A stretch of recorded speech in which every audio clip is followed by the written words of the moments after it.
Friends नमस्कार। आपका हमारे YouTube channel smart search education में आपका स्वागत है।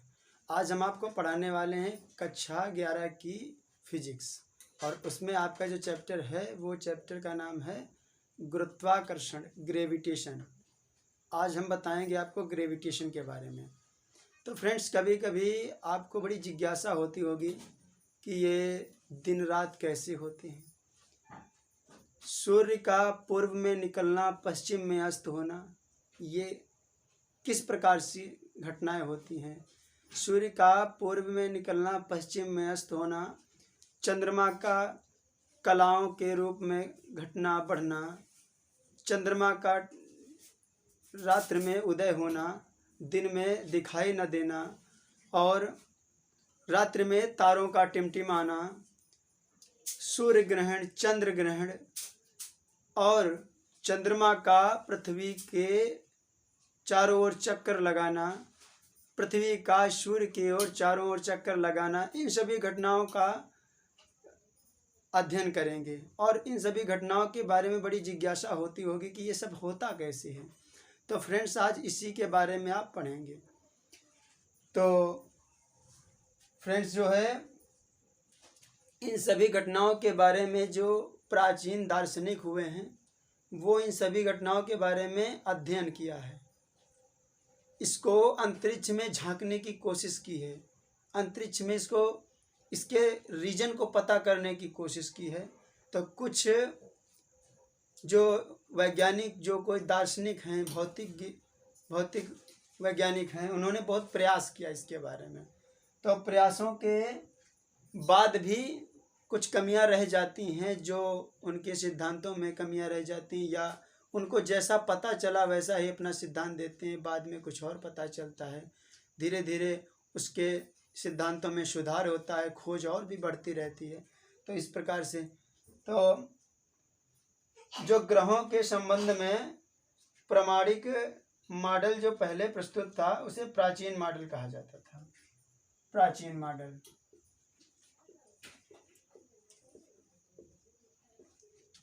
ग्रहों की गति का प्राचीन मॉडल जो है, जो हमारी ब्रह्मांड है, हमारी यूनिवर्स है, ब्रह्मांड है, उसके विषय में प्राचीनतम सिद्धांत प्रस्तुत किए। उसके बाद में जो है 2000 वर्षों के बाद, लगभग 2000 वर्षों के बाद एक भौतिक वैज्ञानिक, दार्शनिक, जिनका नाम है टालमी, इन्होंने क्या किया 2000 वर्ष बाद, किसके 2000 वर्ष बाद, इस प्राचीन मॉडल के बाद इन्होंने एक भूकेंद्रीय मॉडल प्रस्तुत किया। ब्रह्मांड में सभी ग्रह, उपग्रहों, सूर्य, तारे, इनके सबके बारे में एक भूकेंद्रीय मॉडल प्रस्तुत किया। तो इनके टालमी के अनुसार टालमी ने क्या बताया? टालमी ने बताया, जब इन्होंने अंतरिक्ष में घुसकर अध्ययन किया, इसके अंदर जो है जानने की कोशिश की, तो उन्होंने क्या मतलब खोज पाया, उन्होंने अपने सिद्धांत में क्या लिखा? उन्होंने बताया कि जो सभी ग्रह हैं, सभी ग्रह, सूर्य और तारे, सभी ग्रह, सूर्य एवं तारे पृथ्वी के चारों ओर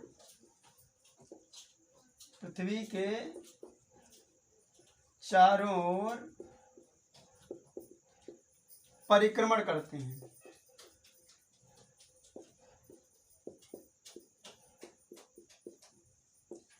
लेकिन दोस्तों आपको बता दूं तो ऐसा तो नहीं है कि सूर्य भी और सभी ग्रह और तारे ये सब जो है पृथ्वी के चारों ओर चक्कर लगाते हैं, ऐसा तो है नहीं। ये तो झूठ बात है। लेकिन जैसा प्राचीनतम में पता था वैसा बताया उन्होंने। बाद में दूसरे वैज्ञानिक आते हैं, बाद में दूसरे भौतिज्ञ आते हैं जिनका नाम है निकोलस कार्परनिकस, जिनका नाम है फ्रेंड्स निकोलस कार्परनिकस। इसके बाद जो है निकोलस कार्परनिकस आते हैं। लेकिन इससे पहले और इनके बाद में एक आते हैं जिनका नाम है आर्यभट्ट। आर्यभट्ट आते हैं पहले नंबर पर, टालमी आते हैं दूसरे नंबर पे, आर्यभट्ट आते हैं तीसरे नंबर पे, आते हैं निकोलस कार्परनिकस। तो आर्यभट्ट ने क्या बताया फ्रेंड्स? आर्यभट्ट ने क्या बताया? आर्यभट्ट ने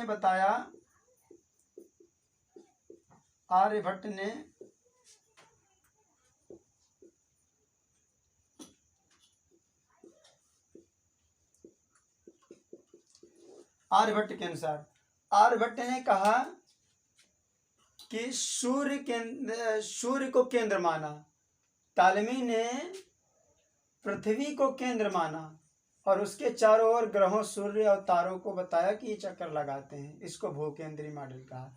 लेकिन जो आर्यभट्ट ने मॉडल प्रस्तुत किया उस मॉडल को इन्होंने नाम दिया सूर्य केंद्रीय मॉडल। सूर्य केंद्रीय मॉडल इन्होंने ये बताया 5वीं शताब्दी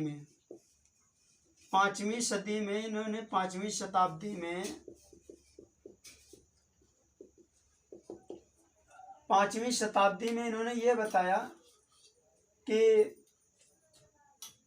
सूर्य जो है केंद्र पर होता है और सभी ग्रह सूर्य के चारों ओर परिक्रमण करते हैं। सभी ग्रह सूर्य के चारों ओर परिक्रमण करते हैं, इन्होंने बताया।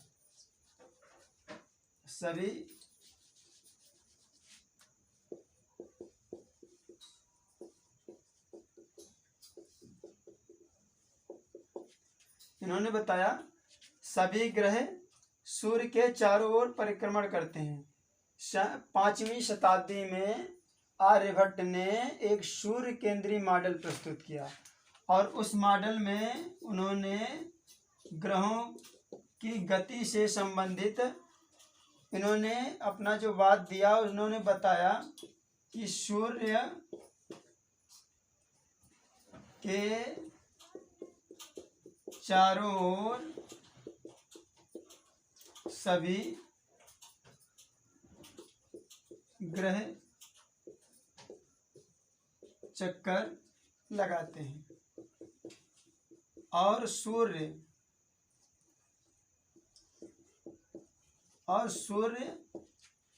इन ग्रहों के केंद्र पर स्थित होता है और सूर्य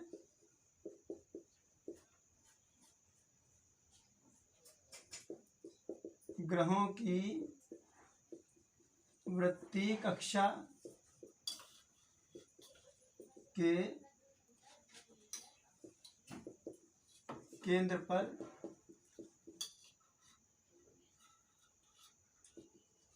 स्थित होता है।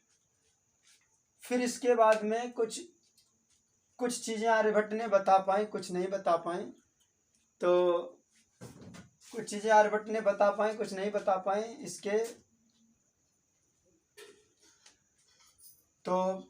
इसके बाद जो वैज्ञानिक तीसरे नंबर पे वैज्ञानिक हैं निकोलस कार्परनिकस। आर्यभट्ट ने जो बताया था बता दिया मैंने, क्या बताया था। निकोलस कार्परनिकस आते हैं तीसरे नंबर पे। तो निकोलस कार्परनिकस जो है इनके 1000 वर्षों बाद, लगभग 1000 वर्ष बाद पोलैंड के वैज्ञानिक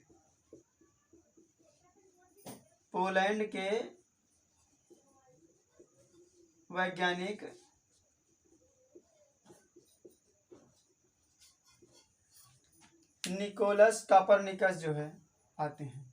तो फ्रेंड्स इस बोर्ड को थोड़ा रफ कर लेते हैं। आप अगर लिखना चाहते हैं तो नोट कर लीजिएगा इसको और साफ करके फिर ऊपर लिखते हैं इनके बारे में जो निकोलस कार्परनिकस ने बताया। तो दोस्तों जो है 5वीं सदी में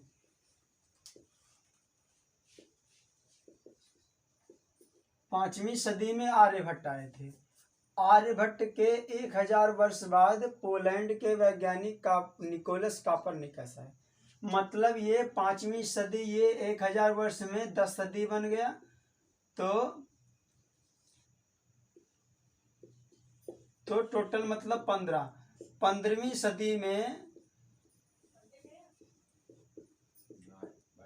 सदी में जो है पोलैंड के वैज्ञानिक कॉपरनिकस आए, निकोलस कॉपरनिकस। तो इन्होंने एक पूर्ण विकसित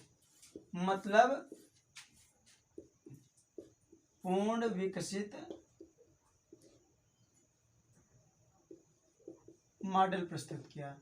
इन्होंने अपने मॉडल में जो भी पहले के आए दार्शनिक, वैज्ञानिक, अंतरिक्ष यात्रियों ने जो मॉडल दिया उसमें जो कमियां थी उस कमियों को दूर करते हुए एक पूर्ण विकसित मॉडल प्रस्तुत किया। और उन्होंने अपने मॉडल में इन्होंने बताया कि सूर्य जो है केंद्र पर है, सभी ग्रह सूर्य के चारों ओर परिक्रमण करते हैं, सभी ग्रह सूर्य के चारों ओर परिक्रमण करते हैं।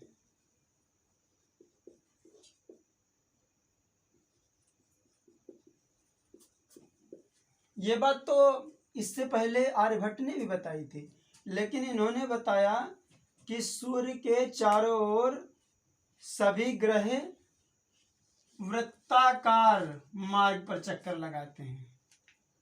कैसे? वृत्ताकार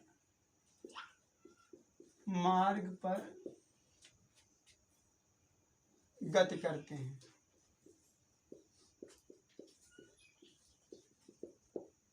मतलब सभी ग्रह सूर्य के चारों ओर वृत्ताकार मार्ग पर परिक्रमण करते हैं और सूर्य जो है इसके केंद्र पर स्थित होता है। सूर्य वृत्तीय पथ के केंद्र पर स्थित होता है।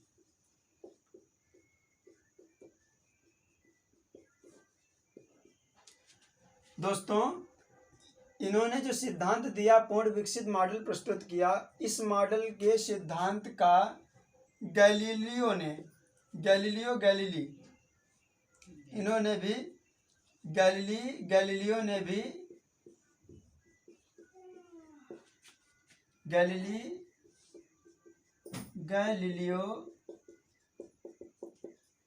ने भी इस सिद्धांत का, या इनके सिद्धांत का, मतलब कॉपरनिकस के, इनके सिद्धांत का पूर्ण समर्थन दिया। मतलब उन्होंने भी बताया कि आपकी बात बिल्कुल सही है, पूर्ण समर्थन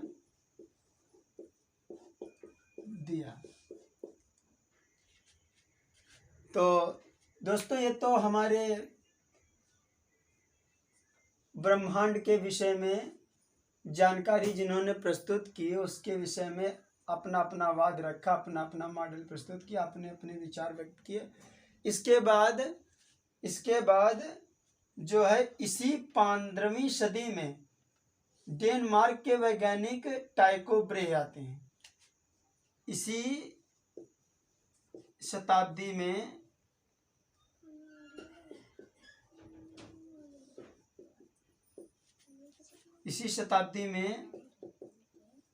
डेनमार्क, फ्रेंड्स, डेनमार्क एक देश है, उसके जो है वैज्ञानिक टाइको ब्रे, इनका नाम है फ्रेंड्स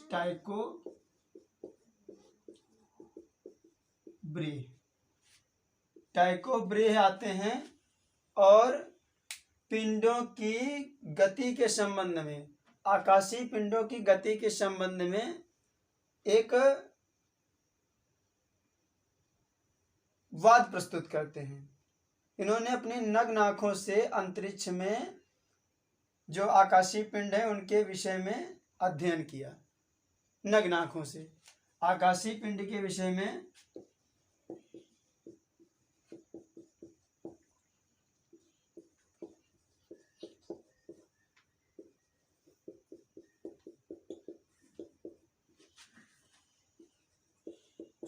आकाशीय पिंडों की गतियों के विषय में इन्होंने अपनी नग्न आंखों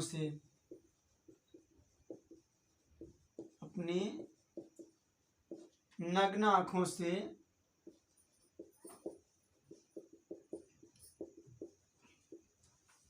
अध्ययन किया।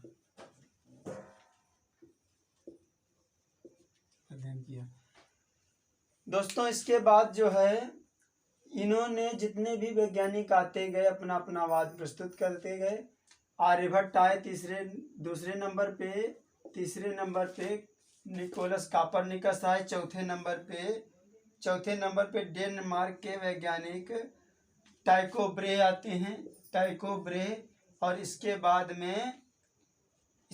में जो है इन्हीं सभी वैज्ञानिकों के आंकड़ों पर अपना निष्कर्ष निकालते हुए ग्रहों की गति के संबंध में नियम प्रस्तुत किए। जो वैज्ञानिक का नाम है केपलर, इनका पूरा नाम है जोहानेस केपलर। इसके बाद आते हैं जोहानेस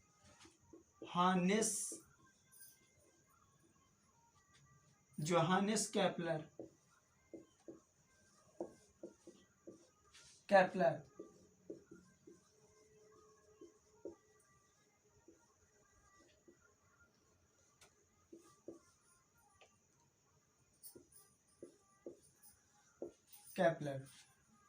फ्रेंड्स ये 16वीं सदी में आते हैं, 16वीं शताब्दी में। इनके बाद 16वीं शताब्दी में जोहानस केपलर आते हैं और ये सभी मॉडल के सिद्धांतों निष्कर्षों पर अध्ययन करते हैं और उपग्रहों की ग्रहों की आकाशीय पिंडों की गति के विषय में अपने नियम प्रस्तुत करते हैं, जिन्हें केपलर का नियम कहा जाता है। तो केपलर का नियम बोला जाता है। फ्रेंड्स अगर आपको नोट करना है तो आप नोट कर लीजिएगा, याद रखिएगा, बहुत इंपॉर्टेंट है। हमारे ब्रह्मांड, हमारे यूनिवर्स में सभी सूर्य, ग्रह, तारे, चंद्रमा, पृथ्वी इत्यादि के बारे में जानकारी तो बहुत ज़रूरी बात है, क्योंकि हम उसी यूनिवर्स ब्रह्मांड में रहते हैं, उसी में पले हैं। तो आप इसको पॉज करके स्क्रीनशॉट ले लीजिएगा और मैं आगे बढ़ता हूँ। तो फ्रेंड्स आते हैं जोहानेस केपलर 1571 से 1630। इन्होंने इन आंकड़ों पर आधारित इन आंकड़ों का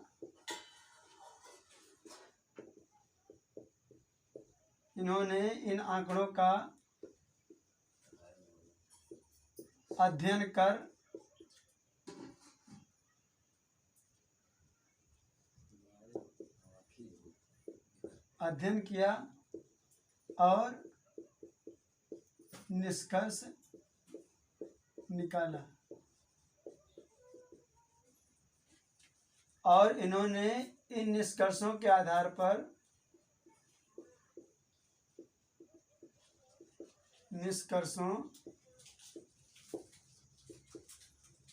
पर ग्रहों की गति के संबंध में नियम स्थापित किए।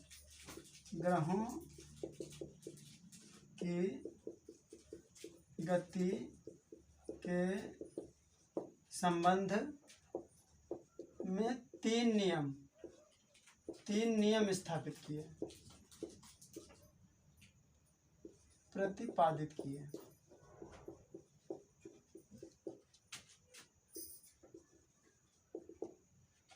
तो दोस्तों ये जो 3 नियम प्रतिपादित किए वो नियमों के बारे में हम अगले वीडियो में बताएंगे, क्योंकि उनका जो है डेरिवेशन है, निगमन है कि इन्होंने जो नियम दिया, पहला नियम दिया, दूसरा दिया, तीसरा दिया।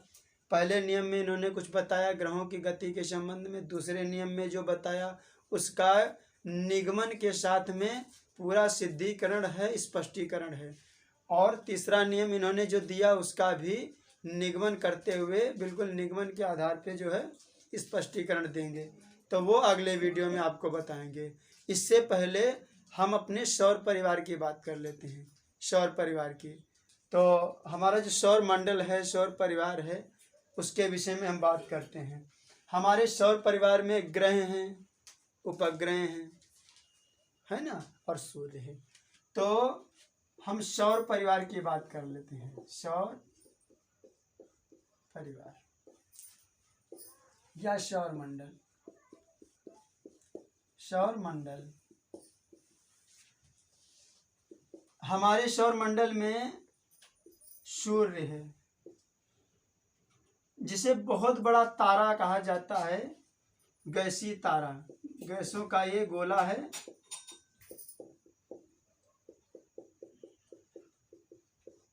गैसों का गोला, जिसे तारा भी बोला जाता है, तारा।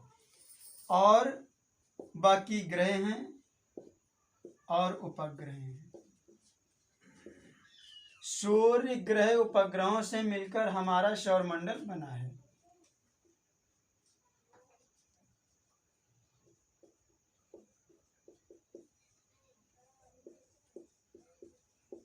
मिलकर हमारा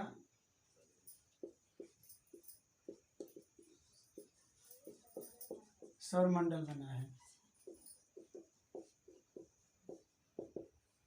दोस्तों, मैं आपको बहुत इम्पोर्टेंट चीज़ में बताने वाला हूँ कि आप बताइए कि सौर मंडल में, हमारे सौर परिवार में कितने ग्रह हैं? 9 हैं, बोला जाता है 9 हैं, लेकिन उसमें से जो 9वां ग्रह है उसका नाम क्या है, और उस 9वें ग्रह को अब हमारे सौर मंडल में गिना नहीं जाता है, ये मैं आपको बताऊंगा अभी। तो फ्रेंड्स, इसको रफ कर लेते हैं, फिर आपको मैं बताता हूँ। तो दोस्तों, हमारे सौर परिवार में एक सूर्य और पृथ्वी सहित 8 ग्रह हैं, मतलब 8 ग्रह हैं, एक सूर्य है। लेकिन दोस्तों, मैं बता दूं कि ये तो अब की बात है। इम्पोर्टेंट क्या है इसमें? इम्पोर्टेंट चीज़ ये है कि सन 2006 से पहले, सन 2006 ईस्वी से पहले हमारे सौर परिवार में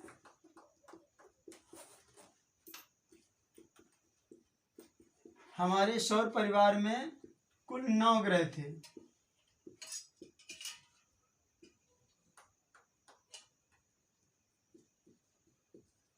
कुल 9 ग्रह थे। इसमें जो सूर्य, ये जैसे मान लो दोस्तों, ये सूर्य है, ये सूर्य है, और इसके चारों ओर ये ग्रह हैं। तो मान लिया कि ये बुध है, ये शुक्र है, ये पृथ्वी है। इस प्रकार से अंतिम जो ग्रह है वो प्लेटो को माना जाता था, प्लेटो। तो पहला बुध है, जो सूर्य के सबसे निकट है, और सबसे अंत में जो है प्लेटो। प्लेटो को अंतिम और सबसे छोटा ग्रह माना जाता था सन 2006 से पहले। 6 के बाद में ये 8 ग्रह बचे हैं। 6 से पहले 9 ही थे, 9। उसमें प्लेटो की भी गिनती की जाती थी, नेपच्यून के बाद प्लेटो की भी गिनती की जाती थी। दोस्तों, इम्पोर्टेंट चीज इसमें यह है कि 2006 में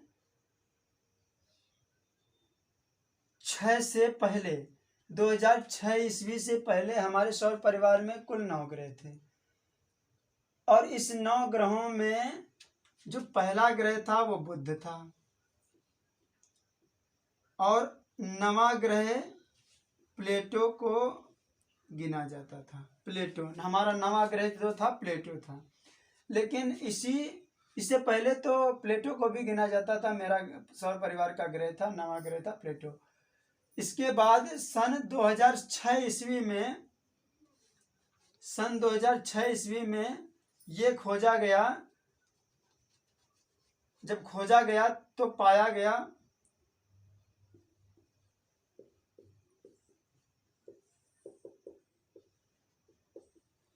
खोजा तो यह पाया कि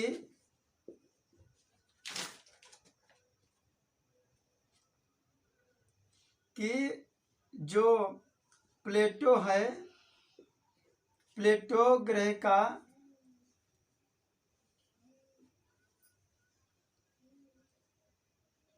एक प्राकृतिक उपग्रह सेरोन, एक प्राकृतिक उपग्रह जिसका नाम है सेरोन।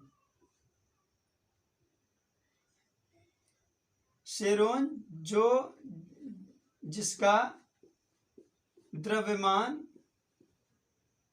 प्लेटो से कुछ कम है, प्लेटो से कुछ कम है।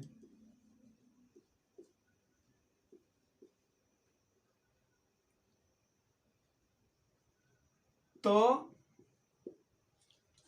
दोस्तों क्या है, जो सेरोन जो है प्लेटो का उपग्रह है और इसका द्रव्यमान प्लेटो से कम है, और हमारे जो सौर परिवार में अन्य ग्रह हैं ये ब्रह्मांड के नियम को मानते हैं।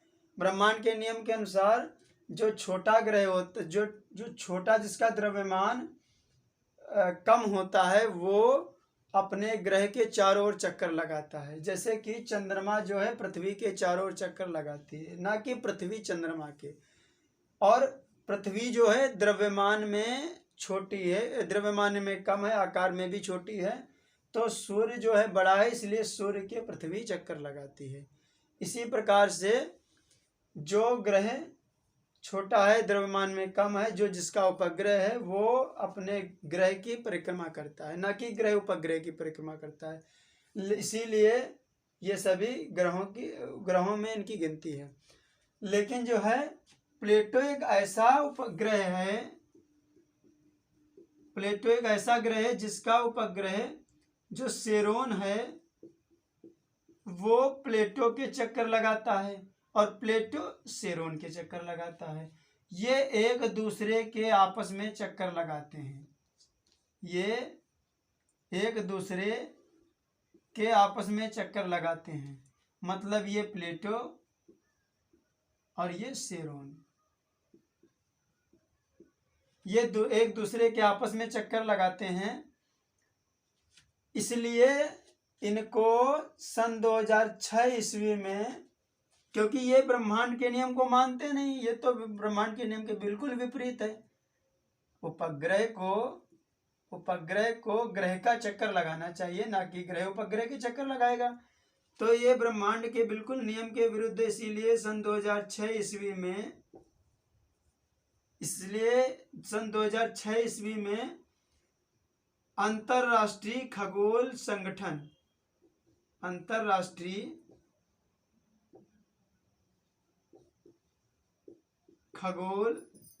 संगठन ने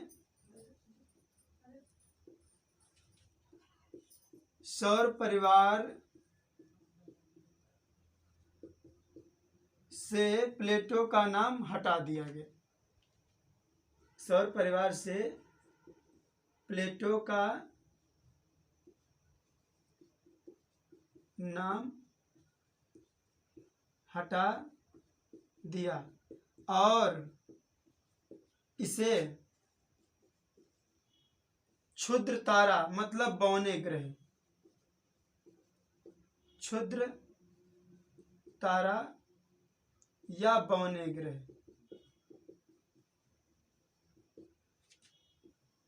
की श्रेणी में जगह दी। इसे क्षुद्र तारा या बौने ग्रह की श्रेणी में कर दिया। तब से सन 2006 ईस्वी से हमारे सौर परिवार में केवल 8 ही ग्रह बचे हैं, केवल 8 ही ग्रह बचे हैं, जिनका नाम मैं अभी क्रमवार लिख दूंगा, आप इसको नोट कर लेना। लेकिन इम्पोर्टेंट जो चीज़ है वो ये है कि सन 2006 में प्लेटो के एक उपग्रह को खोजा गया जिसका नाम सेरोन है और इसका द्रव्यमान प्लेटो के द्रव्यमान से कुछ कम है तो सेरोन को प्लेटो के चक्कर लगाना चाहिए, परंतु क्या है, सेरोन प्लेटो के चक्कर लगाता, प्लेटो सेरोन के चक्कर लगाता है, एक दूसरे की ये परिक्रमा करते हैं, जो कि नियम के बिल्कुल विरुद्ध है।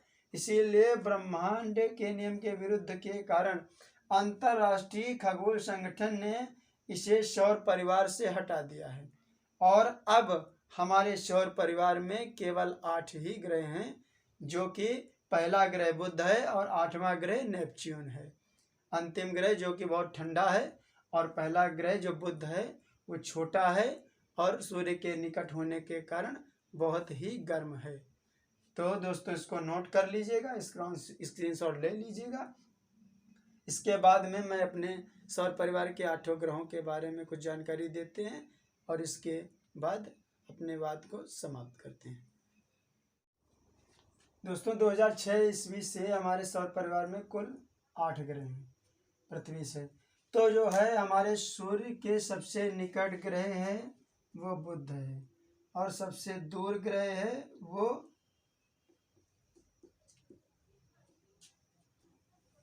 और दूर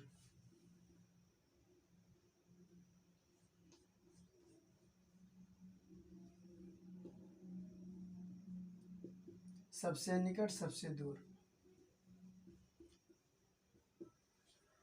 तो दोस्तों जो पहला ग्रह है सूर्य के निकट बुध है, फिर उसके बाद शुक्र है, फिर पृथ्वी, फिर मंगल और बृहस्पति, शनि, यूरेनस, नेपच्यून।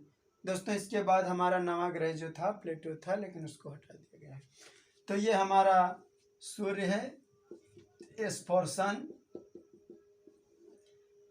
ऐसे वृत्ति कक्षाएं हैं, इन सभी वृत्ति कक्षाओं में सभी ग्रह चक्कर लाए। पहला बुध है, फिर शुक्र है, फिर पृथ्वी है, फिर मंगल है, फिर बृहस्पति है, उसके बाद में शनि है और इसके बाद में यूरेनस है और फिर नेपच्यून है।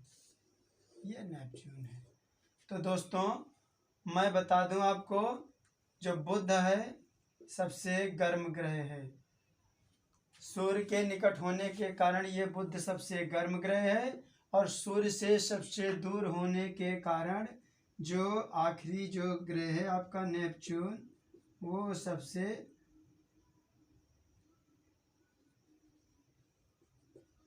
नेपच्यून जो है सबसे ठंडा ग्रह है, इसीलिए ये गर्म है और ये सबसे ठंडा ग्रह है।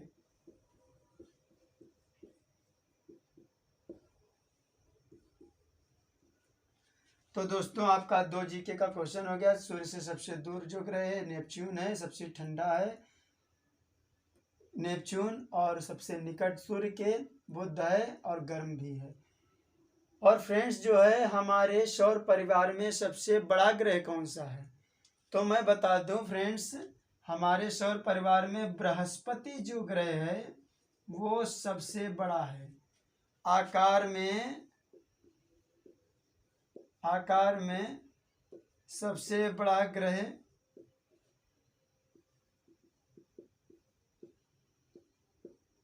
उसका नाम है बृहस्पति। बृहस्पति दोस्तों सबसे बड़ा ग्रह है। तो ये हमारे ग्रहों के क्रमवार नाम हैं, जो जिसके बाद दूरियों के हिसाब से सूर्य से पहले इसकी दूरी, फिर इससे दूर, फिर इससे दूर, सूर्य से इससे दूर, इसके बाद ये, इसके बाद ये, इसके बाद ये, इसके बाद ये। दोस्तों मैं बता दूं आपको,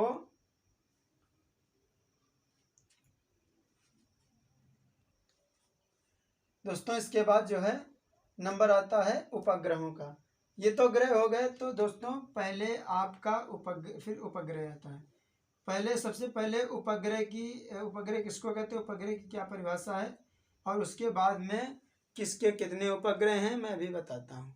दोस्तों इसको नोट कर लीजिएगा, स्क्रीनशॉट ले लीजिएगा।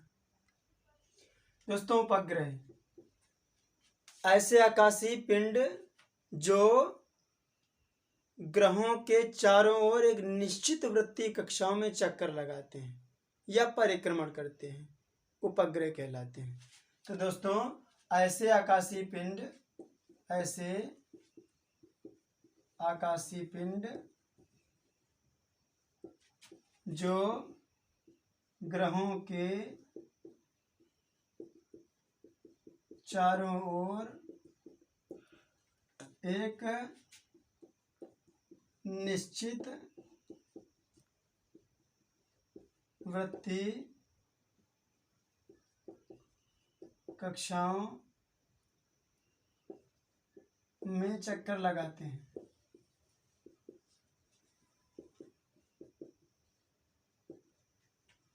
कामा उपग्रह कहलाते हैं।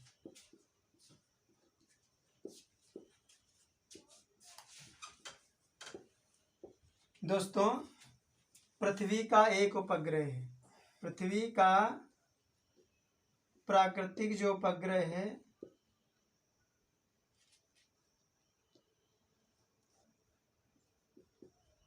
एक प्राकृतिक उपग्रह, सभी को मालूम है दोस्तों, प्राकृतिक उपग्रह चंद्रमा है।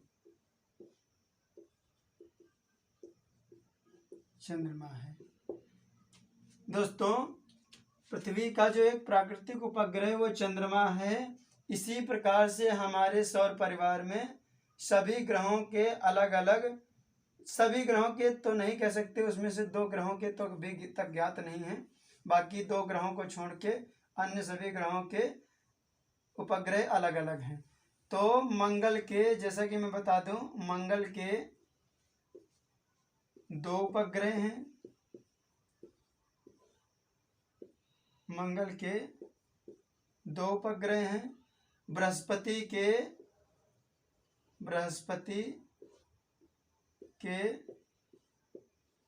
63 उपग्रह हैं।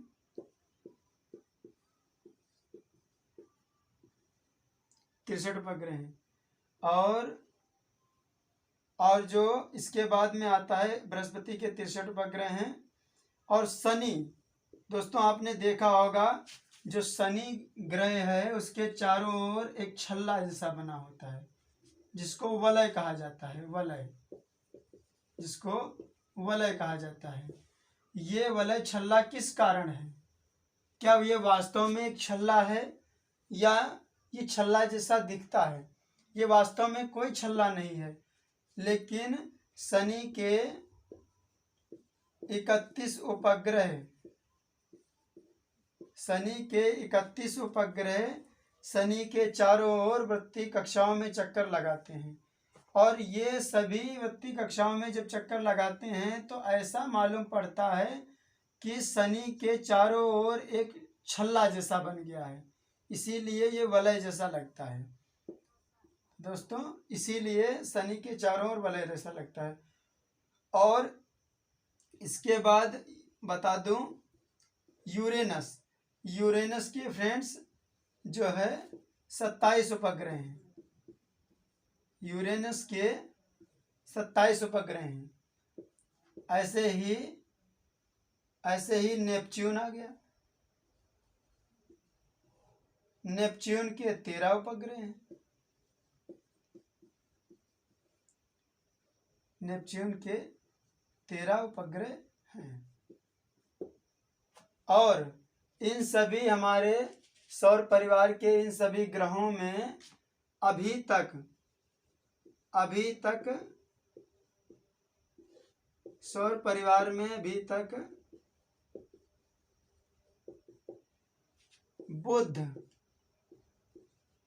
और शुक्र 2 ग्रहों के उपग्रहों का पता नहीं लगाया जा सका है। 2 ग्रहों बुध और शुक्र के उपग्रहों का अभी तक कोई पता नहीं लगाया जा सका है। अभी तक बुध शुक्र के कोई उपग्रह ज्ञात नहीं है कि कौन से उपग्रह हैं, खोज नहीं हो पाई है। बाकी अन्य सभी पृथ्वी, मंगल, बृहस्पति, शनि, यूरेनस, नेपच्यून, इन सभी ग्रहों के उपग्रह हैं जो ज्ञात हैं और उपग्रहों की संख्या लिखी है। पृथ्वी का एक प्राकृतिक उपग्रह चंद्रमा, मंगल के 2 उपग्रह हैं, बृहस्पति के 63 उपग्रह हैं और शनि के 31 उपग्रह हैं, जिसके प्रत्येक कक्षा में चक्कर लगाने के कारण एक वलय जैसा बन जाता है, जिसे छल्ला कहा जाता है। और छल्ला जैसा आप चित्र में देखा भी होगा। यूरेनस के 27 उपग्रह हैं और नेपच्यून के 13 उपग्रह हैं। तो दोस्तों 1 2 3 4 5 6 के बाद 2 उपग्रह जो है, ग्रह जो ऐसे हैं बुध और शुक्र, जिनके अभी ग्रहों के विषय में कोई जानकारी नहीं है, कोई खोज नहीं हुई है। तो दोस्तों इस हमारे गुरुत्वाकर्षण चैप्टर में आपको ब्रह्मांड के सौर परिवार और उनके ग्रहों और उपग्रहों के बारे में अगर जानकारी अच्छी लगी हो तो इस वीडियो को लाइक करें, शेयर करें, कमेंट करें और हमारे चैनल को सब्सक्राइब करना ना भूलें, ताकि मेरे नई वीडियो की अपडेट आप तक पहुंचती रहे। धन्यवाद।